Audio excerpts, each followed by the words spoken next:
ಇನ್ನು ಸಿದ್ದರಾಮಯ್ಯ ಸರ್ಕಾರವನ್ನು ಹೇಗಾದರೂ ಮಾಡಿ ಇಕ್ಕಟ್ಟಿಗೆ ಸಿಲುಕಿಸಬೇಕು ಅಂತೇಳಿ BJP ಪ್ರಯತ್ನ ಪಡ್ತಾ ಇದೆ. ಅದಕ್ಕೆ ತಕ್ಕ ಹಾಗೆ ತನ್ನಿಂತಾನೆ ಇಕ್ಕಟ್ಟಿಗೆ ಸಿದ್ದರಾಮಯ್ಯ ಸರ್ಕಾರ ಕೂಡ ಸಿಕ್ಕಾಕೋತಾ ಇದೆ. ವಾಲ್ಮೀಕಿ ನಿಗಮಯ ಕೋಟಿ ಲೂಟಿಯ ಕತೆಗೆ ಸಂಬಂಧಪಟ್ಟಂತೆ ಇಂದು ರಿಪಬ್ಲಿಕ್ ಕನ್ನಡ ಬಿಗ್ ಸ್ಟೋರಿಯನ್ನು ಬ್ಲಾಸ್ಟ್ ಮಾಡಿದೆ.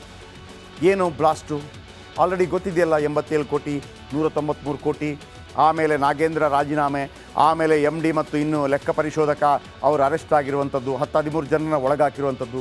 ಹೊಸದೇನಿದೆ ಇಲ್ಲಿದೆ, ಹೊಸದು ನೋಡ್ಬೋದು.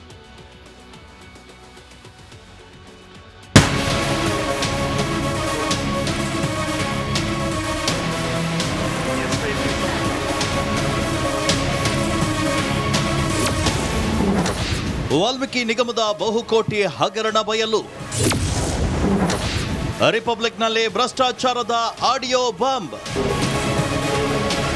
ರಾಜ್ಯ ವಾಲ್ಮೀಕಿ ಅಭಿವೃದ್ಧಿ ನಿಗಮದಲ್ಲಿ ನಡೆದ ಅವ್ಯವಹಾರಕ್ಕೆ ಸಂಬಂಧಿಸಿದಂತೆ ಕಳೆದ ಮೇ 24ರಂದು ಬೆಂಗಳೂರಿನ ಹೋಟೆಲ್ನಲ್ಲಿ ರಹಸ್ಯ ಮೀಟಿಂಗ್ ನಡೆದಿತ್ತ ಎಂಬ ಅನುಮಾನ ಬಲವಾಗಿದ್ದು, ಇದಕ್ಕೆ ಪುಷ್ಟಿ ನೀಡುವಂತೆ 14 ನಿಮಿಷದ ಆಡಿಯೋವೊಂದು ವೈರಲ್ ಆಗಿದೆ. ಪ್ರಕರಣದ ಆರೋಪಿಗಳಾದ ಲೆಕ್ಕ ಪರಿಶೋಧಕ ಪರಶುರಾಮ್ ಮತ್ತು MD ಪದ್ಮನಾಭ ನಡುವಣ ಮಾತುಕತೆಗೆ ಸಂಬಂಧಿಸಿದ್ದು ಎನ್ನಲಾಗ್ತಾ ಇದೆ.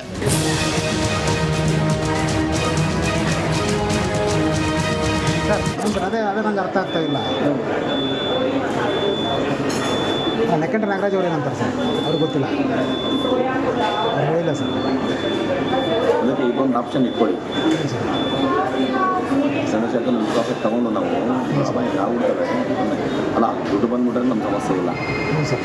ಇನ್ನೊಂದು ಮಾಡ್ಬೋದು ಸರ್, ಹೆಂಗಂತಂದರೆ ಎಲ್ಲ ಅಕೌಂಟ್ಸನ್ನು ಕ್ಲೋಸ್ ಮಾಡಿ ಇದಕ್ಕೆ ಹಾಕ್ಬಿಡ್ಬೇಕು ಸರ್, ಅದಕ್ಕೆ ಖಜಾನೆಗೆ ಮಾಡ್ಬೋದಾ? ಹಂಗೆ ಮಾಡ್ಬೋದು ಸರ್. ಯಾಕಂದ್ರೆ ಸರ್ಕ್ಯುಲರ್ ಇದೆಯಲ್ಲ, ಅದನ್ನ ಹಾಕ್ಬಿಟ್ಟು ನಾವು ಕ್ಲೋಸ್ ಮಾಡ್ತೀವಿ. ಅಲ್ಲ, ಅವ್ರು ನಿಮ್ಮ ಕಾಂಟ್ಯಾಕ್ಟಲ್ಲಿ ಇಲ್ಲ ಸರ್ ಇನ್ನು? ಯಾರು ಅವ್ರಿಗೆ ತೊಗೊಂಡೋಗ್ಯಾರಲ್ಲ ಸರ್? ಬೆಳಗ್ಗೆ ಇವತ್ತು ಕಾನ್ಫರೆನ್ಸ್ ಕಾಲಲ್ಲಿ ಮಾತಾಡ್ತಿದ್ರು. ಅವನೇ ಹೇಳ್ತಾನೆ ಗಾಡ್ ಪ್ರಾಮಿಸ್ ನಮ್ಗೆ ಇದಾಗಿರೋದು ಗೊತ್ತಿಲ್ಲ ಸರ್, ಬಟ್ ನಾನು ಒಳ್ಳೆ ಉದ್ದೇಶದಿಂದ ಮಾಡಿದ್ದಾರೆ. ಬಟ್ ಅವ್ರದ್ದೆಲ್ಲ ಕಾಂಟ್ಯಾಕ್ಟ್ ನಾನು ಹಿಡಿದು ನನಗೆ ಮಾನ ಮರಿದ ಪ್ರಶ್ನೆ ಇದು, ನನ್ನ ಪ್ರಾಣ ಹೋಗುವಂಥ ಪರಿಸ್ಥಿತಿ CBI ಇದಾದರೆ ನಾನು 2 ವರ್ಷ 3 ವರ್ಷ ಬೇಯಿಸಿಲ್ಲ. ನಮಗೂ ಮಾನ ಮರಿದೆ, ನಿಮಗೂ ಮಾನ ಮರಿದೆ. ದಯಮಾಡಿ ನನ್ನ ಬರ್ತೀವಿ, ನಾನು 100% ಫಾಲೋ ಮಾಡ್ತಿದ್ದೆ. ದಯಮಾಡಿ ನನಗೆ ಸೋಮವಾರ ಮಂಗಳವಾರ ಬುಧವಾರ 3 ದಿವಸ ನಾನು ನಡೆಸ್ತೀನಿ. ಇವತ್ತೇನಾದರೂ ಮಾಡಪ್ಪ ಅಂದರೆ ಖಂಡಿತ ಇವತ್ತಾಗಲ್ಲ. ದಯಮಾಡಿ ನನ್ನ ನಮಗೆ ಸೋಮವಾರದೊಳಗೆ ಟೈಮ್ ಕೊಡೋಂಗೆ, ಸೋಮವಾರ ಮಧ್ಯಾಹ್ನದೊಳಗೆ ಮ್ಯಾಕ್ಸಿಮಮ್ ತಲುಪಿಸ್ತೀನಿ. ಮತ್ತು ಮಂಗಳವಾರ ಬುಧವಾರ ಕ್ಲಿಯರ್ ಮಾಡಿಬಿಟ್ರೆ ಯಾರಿಗೂ ಸಮಸ್ಯೆನೇ ಇಲ್ಲ ಸರ್. ಕ್ಲಿಯರ್ ಮಾಡಲಿಲ್ಲ ಅಂತಂದರೆ ಇವತ್ತೊಂದು ದಿವಸ ಬೇಕು ಅಂದರೆ ಬೇರೆ ಬ್ಯಾಂಕ್ಗಳದೆಲ್ಲ ಇದಾವೆ, ಅಲ್ಲಿ ಗಂಗಾಕರಣದ ಪೇಮೆಂಟ್ ಮುಗಿಸ್ತಿದ್ದೀರಾ? ಲೆಕ್ಕ ಕೊಡ್ತಾ ಇದ್ದೀರಾ ಸರ್? ಅದೇನೋ ಡೌಟ್ ಬಂದಿರುತ್ತೆ ಸರ್ ಅವ್ರಿಗೆ, ಅದೇನೋ ಡೌಟ್ ಬಂದಿರುತ್ತೆ ಸರ್. ಈ ನನ್ನ ಮಕ್ಕಳು ನನಗೆ ಡೌಟ್ ಇತ್ತು ಸರ್ ಅವ್ರ ಮೇಲೆ, ಇವರೆಲ್ಲ ಹಿಂಗೆ ಮಾಡ್ತಾರಲ್ಲ. ನಾನು ಪದೇ ಎಚ್ಚರಿಸಿದೆ ನಿಮ್ಮನ್ನ. ನೀವೇನ ಲೆಕ್ಕಂಟ ನಾಗರಾಜ್ ಅವ್ರು ತುಂಬ ಪ್ರೆಷರ್ ಹಾಕಿದ್ರು ನಿಮ್ಮ ಮೇಲೆ. ಕೊಡೋಣ ಸರ್ ಅಂತಂದ್ರೆ ಹೊಸ ಅಕೌಂಟ್ ಓಪನ್ ಮಾಡೋಕ್ಕಾಗಲ್ಲ ಸರ್ ಅಂದರೆ. ಹ್ಞೂ ಸರ್. ಈ ಅಕೌಂಟ್ ಬೇಕಾದ್ರೆ ಟ್ರಾನ್ಸ್ಫರ್ ಮಾಡ್ಬೋದು ಸರ್ ಅಂತಂದ್ರಲ್ಲ. ಅದೇ ಸರ್, 2 ಅಕೌಂಟ್ ಇದ್ವು. ನಾನು ಹೇಳೋದೇನು ಅಂದರೆ ಯಾವುದನ್ನ ಕೊಟ್ಕೊಳ್ಳಿ, ನಮ್ಮ ಪ್ರಕಾರ ಮಾಡಿರ್ತೀವಿ. ನೀವು ಆಫ್ಟರ್ ಗಿವಿಂಗ್ ದಿ ಅಕೌಂಟ್ ಯಾಕೆ ಫಾಲೋ ಅಪ್ ಮಾಡಿಲ್ಲ? ಅಲ್ಲ ಸರ್, ಚಂದ್ರಶೇಖರ್ ನಾನು 10 ಸಲ ಹೇಳಿದ್ದೀನಿ ಕೆಲಸಕ್ಕೆ. ಯಾಕೆ ಮಾಡಿಲ್ಲ ಅವನು? ಸರ್ ಯಾಕೆ ಮಾಡಿ ಅವ್ನು ಒಂದ್ಸಲ ದೊಡ್ಡ ಇಶ್ಯೂ ಮಾಡಿ ಚಂದ್ರಶೇಖರ್ಗೆ 10 ಸಲ ರೆಡಿ ಮಾಡಿಕೊಡಿ. ಒಟ್ಟಾರೆ ವಾಲ್ಮೀಕಿ ನಿಗಮದಲ್ಲಿ ಭ್ರಷ್ಟಾಚಾರ ಆಗಿರೋದು ಕಂಡು ಬಂದಿದೆ. ಈ ಮಧ್ಯೆ ಚಂದ್ರಶೇಖರ್ಗೆ ಮಾನಸಿಕವಾಗಿ ಹಿಂಸೆ ಮಾಡಿರೋದು ಕೂಡ ಕಂಡು ಬಂದಿದೆ. Bureau report, republic Kannada. ಇದರಲ್ಲಿ ಬರುವಂಥ ಪದ್ಮನಾಭ್, MD ಮತ್ತು ಪರಶುರಾಮ್ ಇದೀಗ ಇಬ್ಬರು ಕೂಡ SIT ವಶದಲ್ಲಿದ್ದಾರೆ. ಆದರೆ ಪರಶುರಾಮ್ ಎಂಥ ಚಾಪ್ಟರ್ ಅಂತಂದರೆ, ಈ ಪದ್ಮನಾಭ ಅವರಿಗೆ ಅವರು ಸ್ಟಿಂಗ್ ಆಪರೇಷನ್ ಮಾಡಿದ್ದಾರೆ. ಈ ಸಭೆ ಹಿಂದಿನ ಸೀಕ್ರೆಟ್ ಏನೋ ಆಗಿದ್ದರೆ ನೋಡಿ, ಇವತ್ತೊಂದು ಫೋಟೋ ರಿಪಬ್ಲಿಕ್ ವಿಡಿಯೋಗೆ ಸ್ಫೋಟಕ ಮಾಹಿತಿಗಳು ಸಿಕ್ಕಿವೆ. ಕರ್ಮಕಾಂಡವನ್ನು ಬಿಚ್ಚಿಡ್ತಾ ಇದೆ ಆಡಿಯೋ ಮತ್ತು ವಿಡಿಯೋಗಳು. ಆಡಿಯೋ ಕೇಳಿದ್ರಿ ನೀವು.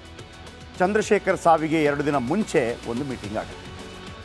MD ಪದ್ಮನಾಭ್, ಲೆಕ್ಕ ಪರಿಶೋಧಕ ಪರಶುರಾಮ್ ಚರ್ಚೆ ಮಾಡ್ತಾರೆ. ಹಗರಣದ ಬಗ್ಗೆ ಪದ್ಮನಾಭ್ ಮತ್ತು ಪರಶುರಾಮ್ ಬಿಸಿ ಚರ್ಚೆ ಆಗುತ್ತೆ. MD ತನ್ನನ್ನು ಸಿಲುಕಿಸಬಹುದು ಅಂತ ಪರಶುರಾಮ್ಗೆ ಭಯ ಉಂಟಾಗುತ್ತೆ. ಹಾಗಾಗಿ ಹಗರಣದ ಬಗ್ಗೆ ಅಧ್ಯಕ್ಷರಿಗೆ ಹೇಳೋದು ಒಳ್ಳೆಯದು ಅಂತ ಹೇಳ್ತಾರೆ.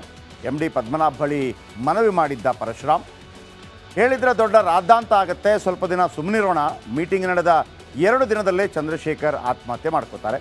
ಚಂದ್ರಶೇಖರ್ ಆತ್ಮಹತ್ಯೆ ನಂತರ ಬೃಹತ್ ಹಗರಣ ಬಯಲಾಗುತ್ತೆ. ನೋಡಿ ವೀಕ್ಷಕರೇ, ಇವತ್ತು ಇನ್ನೊಂದು ಕ್ಲಿಪ್ಪಿಂಗ್ ಇದೆ. ಆ ಫೋಟೋ ಇದೆಯಲ್ಲ ಗೊತ್ತಿಲ್ಲ ನನ್ನ ಹತ್ರ, ಬೆಳಗ್ಗಿಂದ ಹೋಗ್ತಾ ಇದ್ದೆ. ಅಲ್ಲಿ ಪದ್ಮನಾಭ್ ಮತ್ತು ಪರಶುರಾಮ್ ಅವರು ಕೂತು ಮಾತಾಡುವಂಥ ವಿಚಾರಗಳು. 24ನೇ ತಾರೀಕು ಮೀಟಿಂಗ್ ಮಾಡ್ತಾರೆ, 27ನೇ ತಾರೀಕು ಚಂದ್ರಶೇಖರ್ ಆತ್ಮಹತ್ಯೆ ಮಾಡ್ಕೋತಾರೆ. ಇನ್ನು ವಾಲ್ಮೀಕಿ ಅಭಿವೃದ್ಧಿ ನಿಗಮದಲ್ಲಿ ಅಧಿಕಾರಿಗಳು ಅಧಿಕಾರ ದುರ್ಬಳಕೆ ಮಾಡಿಕೊಂಡಿದ್ದು ನಿಜ ಅಂತ DCM DK ಶಿವಕುಮಾರ್ ಒಪ್ಪಿಕೊಂಡಿದ್ದಾರೆ. ಅಧಿಕಾರಿಗಳು ಅವ್ಯವಹಾರ ಪ್ರಕರಣಕ್ಕೆ ಸಂಬಂಧಪಟ್ಟಂತೆ ಎನ್ನಲಾದ ಆಡಿಯೋ ವೈರಲ್ ಆದ ಬೆನ್ನಲ್ಲೇ ಮಾತನಾಡ್ತಾರೆ ಅವರು.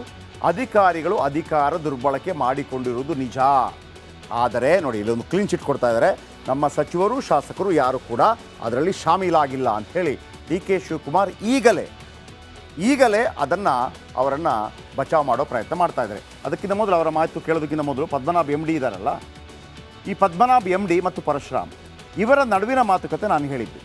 ಅಂದರೆ ಇವರೇನು ಮಾಡ್ತಾರೆ ಅಂತಂದರೆ, ಇವರಿಬ್ಬರು ಮಾತಾಡ್ತಾ ನಮ್ಮೆಲ್ಲ ಮಾಹಿತಿ ಚಂದ್ರಶೇಖರ್ಗೆ ಗೊತ್ತಿದೆ, ಚಂದ್ರಶೇಖರ್ ಅದನ್ನು ಮತ್ತೊಬ್ಬ ಮಹಿಳಾ ಅಧಿಕಾರಿಗೆ ತಿಳಿಸಿದ್ದಾರೆ. ಯಾರು ಮಹಿಳಾ ಅಧಿಕಾರಿ? ಆ ಮಹಿಳಾ ಅಧಿಕಾರಿ ಪದ್ಮನಾಭ ಅವರ ಜಾಗಕ್ಕೆ ಬರೋದಕ್ಕೆ ಪ್ರಯತ್ನ ಪಡ್ತಾ ಇದ್ರು, ದುಡ್ಡಿದೆ ಅಂತ ಅಂದ್ಬಿಟ್ಟು. ಸೊ ಇವ್ರಿಗೇನಾಗುತ್ತೆ, ಭಯ ಆಗುತ್ತೆ, ಚಂದ್ರಶೇಖರ ಅಧಿಕಾರಿಗೆ ತಿಳಿಸಿದರೆ ನಮಗೆ ಕುತ್ತು ಬರಬಹುದು. ಹಾಗಾಗಿ ಪದ್ಮನಾಭ ಏನು ಮಾಡ್ತಾರೆ, ಪರಶುರಾಮ್ ಅವರನ್ನು ಕರೆದು ಮೀಟಿಂಗ್ ಮಾಡ್ತಾರೆ. ಪರಶುರಾಮ್ ಎಂಥ ಚಾಪ್ಟರ್ ಅಂದರೆ, ಇದು ನಾಳೆ ನನ್ನ ಕುತ್ತಿಗೆಗೆ ಬರುತ್ತೆ ಅಂತೇಳಿ ಆತ ವಿಡಿಯೋ ಮಾಡ್ತಾನೆ. ಇದು ಅವನ ವಿಡಿಯೋ, ನಾವು ಟಿ ವಿಯವ್ರು ಮಾಡಿದಲ್ಲ, ಅವನು ಮಾಡಿದ ವಿಡಿಯೋ. ಅವನೇನು ಹೇಳ್ತಾನೆ ಅದರಲ್ಲಿ, ಸರ್ ಅಧ್ಯಕ್ಷರಿಗೆ ಹೇಳೋಣ ಸರ್, ಅಧ್ಯಕ್ಷರಿಗೆ ಹೇಳೋಣ ಸರ್ ಅಂತ ಹೇಳ್ತಾನೆ. ಅವರ ಅಧ್ಯಕ್ಷರಿಗೆ ಹೇಳೋದು ಬೇಡ ಅಂತ ಹೇಳ್ತಾರೆ. ಅಂದರೆ ನಾಳೆ ಸಿಕ್ಕಾಕೊಂಡ್ರೆ ತಾನು ಸೇಫ್ ಆಗಿದ್ದೀನಿ ಅಂತ. ಬಟ್ ಎಲ್ಲ ನಾಟಕ, ಇವರು ದುಡ್ಡು ಹೊಡೆದಿದ್ದಾರೆ, ಅವರು ದುಡ್ಡು ಹೊಡೆದಿದ್ದಾರೆ.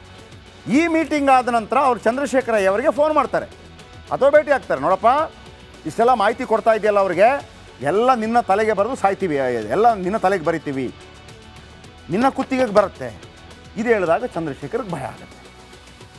ಒಂದು ದಿವಸ ಭಯ ಆಗುತ್ತೆ, ಆ ಕಡೆ ಈ ಕಡೆ ಓಡಾಡ್ತಾರೆ, ಕೊನೆಗೆ ಆತ್ಮಹತ್ಯೆ ಮಾಡ್ಕೊಳ್ತಾರೆ. ಆತ್ಮಹತ್ಯೆ ಕಾರಣಕ್ಕಾಗಿ ಇದು ಇಲ್ಲಿ ತನಕ ಬಂದಿದೆ. ಆತ್ಮಹತ್ಯೆಯಲ್ಲಿ ಏನು ಹೇಳಿದ್ದಾರೆ, ಸಚಿವರ ಒತ್ತಡ ಇದೆ ಅಂತ ಹೇಳಿದ್ದಾರೆ. ಸಚಿವರ ಒತ್ತಡ ಯಾರು? ನೆಕ್ಕಂಟಿ ನಾಗರಾಜ್. ಇದೀಗ DK ಶಿವಕುಮಾರ್ ಏನು ಹೇಳ್ತಾ ಇದ್ದಾರೆ, ಆಮೇಲೆ ಅಲ್ಲಿ ದದ್ದಲ್ ಬಳಿ ಹೋಗಿ ಸರ್ ಹಿಂಗಾಗಿದೆ ಚಂದ್ರಶೇಖರಯ್ಯ ಹೇಳ್ತಾರೆ, ಅದನ್ನು ಡೆತ್ ನೋಟಲ್ಲಿ ಬರೆದಿದ್ದಾರೆ. ನಾನು ಚಂದ್ರಶೇಖರಯ್ಯ ಅವರು ನಾನು ಹೋಗಿದ್ದೆ ದದ್ದಲ್ ಬಳಿ, ದದ್ದಲ್ ಇದರ ಅಧ್ಯಕ್ಷರು, ನಿಗಮದ ಅಧ್ಯಕ್ಷ, ಅವರು ಸಚಿವರು, ಇಬ್ಬರ ಬಳಿ ಸಚಿವರ ಬಳಿ ಹೋಗಿಲ್ಲ. ಆದರೆ ಸಚಿವರ ನೆಕ್ಕಂಟಿ ನಾಗರಾಜ್ ಫೋನ್ ಮಾಡಿದ್ದಾರೆ. ಯಾರು? ಪದ್ಮನಾಭ್ ಫೋನ್ ಮಾಡಿದಾಗ ನೆಕ್ಕಂಟಿ ನಾಗರಾಜ್ ಆ ಫೋನ್ ತೆಗೆದಿದ್ದಾರೆ, ದದ್ದಲ್ ಬಳಿ ಹೋಗಿದ್ದಾರೆ. DK ಶಿವಕುಮಾರ್ ಏನು ಹೇಳ್ತಿದ್ದಾರೆ, ಸಚಿವರಿಗೆ ಮತ್ತು ಶಾಸಕರಿಗೆ ಗೊತ್ತೇ ಇಲ್ಲ, ಶಾಮೀಲಾಗಿಲ್ಲ. ಹೆಂಗೆ ಹೇಳಿದರು? ವಾಲ್ಮೀಕಿ ನಿಗಮ ಹಗರಣ. DK ಶಿವಕುಮಾರ್ ಇದರ ಬಗ್ಗೆ ಏನು ಮಾತಾಡಿದ್ರು ಕೇಳಿಸ್ಕೊಳ್ಳಿ. ನಾವು ಫ್ರೀ ಆ್ಯಂಡ್ ಫೇರ್ ಇನ್ವೆಸ್ಟಿಗೇಷನ್ ಆಗಬೇಕು ಅಂತೇಳಿ ಮಿಸ್ಯೂಸ್ ಆಗಿರೋದು, ಅಧಿಕಾರಿಗಳು ದುರುಪಯೋಗ ಮಾಡ್ಕೊಳ್ಳೋದು ನಿಜ. ನಮ್ಮ ಮಂತ್ರಿಗಳನ್ನೆಲ್ಲ ಕರೆದು ನಾವು ಕೇಳಿದ್ದೀವಿ, ಅವ್ರು ಯಾವುದಕ್ಕೂ ಇನ್ವಾಲ್ವ್ ಆಗಿಲ್ಲ ಅಂತ ಅವ್ರು ಹೇಳಿದ್ದಾರೆ. ಫ್ರೀ ಆ್ಯಂಡ್ ಫೇರ್ ಇನ್ವೆಸ್ಟಿಗೇಷನ್, ನಾವು ಅದಕ್ಕೆ ಮಂತ್ರಿಯಾಗಿ ಅವ್ನು ಇನ್ವೆಸ್ಟಿಗೇಷನ್ ಕಳಿಸೋದು ಸರಿ ಇಲ್ಲ ಅಂತೇಳಿ ರೆಸಿಗ್ನೇಷನ್ನ ಅವರೇ ವಾಲಂಟಿಯರಾಗಿ ಕೊಟ್ಟಿದ್ದಾರೆ. ನಾನು ಇದಕ್ಕೆ ಸಹಕಾರ ಕೊಡ್ತೀನಿ ಅಂತೇಳಿ. ಸೊ ಈಗ ನೋಟಿಸು ಅವ್ರಿಗೆ ಕೊಟ್ಟಿದ್ದಾರೆ ಅಂತೇಳಿ ನಾನು ಮಾಧ್ಯಮದಲ್ಲಿ ಓದಿದ್ದೀನಿ. ನಾನು ಅದಕ್ಕೆ ಇಂಟರ್ಫಿಯರ್ ಆಗಿ ಹೋಗಿಲ್ಲ. ಸೊ ಅವ್ರು ಹೋಗಿ ಏನು ಬೇಕಾದ್ರೆ ಇನ್ವೆಸ್ಟಿಗೇಷನ್ ಮಾಡಲಿ. ನಮ್ಮ ಮಂತ್ರಿ ಆಗಲಿ ಶಾಸಕರಾಗಲಿ ಇನ್ವಾಲ್ವ್ಮೆಂಟ್ ಇಲ್ಲ, ಬಟ್ ಬೇರೆಯವರು ಆಗಿದ್ದಾರೆ, ನಾ ಇಲ್ಲ ಅಂತ ಹೇಳಿದೆ. ನಿಮ್ಮ ಹೇಳಿಕೆಯಲ್ಲಿ ಅವರ ಆಡಿಯೋಲೇ ಅರ್ಥ ಆಯ್ತದಲ್ಲ, ಅಧ್ಯಕ್ಷರಿಗೆ ಏನು ಗೊತ್ತಿಲ್ಲ ಅಂತ, ಅಧ್ಯಕ್ಷರಿಗೂ ಗೊತ್ತಿಲ್ಲ, ಮಂತ್ರಿ ಗೊತ್ತಿಲ್ಲ ಅಂತ ನೀವೇನು ಆಡಿಯೋ ಅಂತ ಹೇಳ್ತಾ ಇದ್ದೀರಿ. ನನಗೆ ಗೊತ್ತಿಲ್ಲ, ನಾನು ಆಡಿಯೋ ಕೇಳಿಸ್ಕೊಂಡಿಲ್ಲ, ನಿಮ್ಮಲ್ಲೇ ಅರ್ಥ ಆಗ್ತದೆ. ಓಕೆ, ಅಧ್ಯಕ್ಷರಿಗೆ ಹೇಳಿಲ್ಲ, ಮಂತ್ರಿಗೆ ಹೇಳಿಲ್ಲ ಅಂತ ಈ ಆಡಿಯೋದಲ್ಲಿಲ್ಲ DK ಶಿವಕುಮಾರ್ರೆ. ಆದರೆ ಚಂದ್ರಶೇಖರಯ್ಯ ಅವರ ಡೆತ್ ನೋಟಲ್ಲಿ ಸಚಿವರ ಒತ್ತಡವಿದೆ ಅಂತೇಳಿ ಪದ್ಮನಾಭ್ ಹೇಳಿದರು ಅಂತೇಳಿ ಉಲ್ಲೇಖ ಇದೆ. ನನ್ನ ಮುಂದೆನೇ ನಾಗರಾಜ್ಗೆ ಫೋನ್ ಮಾಡಿದ್ರು ಅಂತ ಫೋನ್ ಮಾಡ್ತಾರೆ ನಾಗರಾಜ್, ನೆಕ್ಕಂಟಿ ನಾಗರಾಜ್ಗೆ. ನೆಕ್ಕಂಟಿ ನಾಗರಾಜ್ 1 ವಾರ ತಡ್ಕೊಳ್ಳಿ ಅಂತ ಹೇಳ್ತಾನೆ. ಯಾರು ನೆಕ್ಕಂಟಿ ನಾಗರಾಜ್? ಸಚಿವರ ಆಪ್ತ ಅಲ್ವಾ? ನಂಬರ್ 1. ನೀವೇನು ಹೇಳ್ತೀರಿ? ಅಧ್ಯಕ್ಷರಿಗೆ ಗೊತ್ತಿಲ್ಲ, ಶಾಸಕರಿಗೆ ಗೊತ್ತಿಲ್ಲ. ಬಟ್ ಚಂದ್ರಶೇಖರಯ್ಯ ಅವರ ಡೆತ್ ನೋಟಲ್ಲಿ ಏನಿದೆ, ನಾನಿದನ್ನು ಅಧ್ಯಕ್ಷರ ಗಮನಕ್ಕೆ ತಂದೆ. ಅಧ್ಯಕ್ಷರೇನು ಹೇಳಿದರು? 2 ದಿನ ಕಾಯಿರಿ ಅಂತಂದರು. ಡೆತ್ ನೋಟು ಮುಖ್ಯವಾಗತ್ತಾ DK ಶಿವಕುಮಾರ್ ಅವರೇ? ಈ ಆಡಿಯೋ ಮುಖ್ಯವಾಗತ್ತಾ? ಡೆತ್ ನೋಟ್ ಮುಖ್ಯವಾಗತ್ತೆ. ಯಾಕಂದರೆ ಸಾಯುವವನು ಸಾಯುವಾಗ ಸುಳ್ಳು ಹೇಳಲಾರ ಅನ್ನುವಂಥ ರೀತಿಯಲ್ಲಿ ಒಂದು ವೇಳೆ ಕೊನೆಗೆ ತಪ್ಪಿಸ್ಬೇಕು, ಬೇರೆ ಯಾರೋ ಬರೆದ್ರು ಅಂತ ಹೇಳಿ. ಎನಿವೆ, ಈಗೊಂದು ಬ್ರೇಕ್ ಆದ ನಂತರ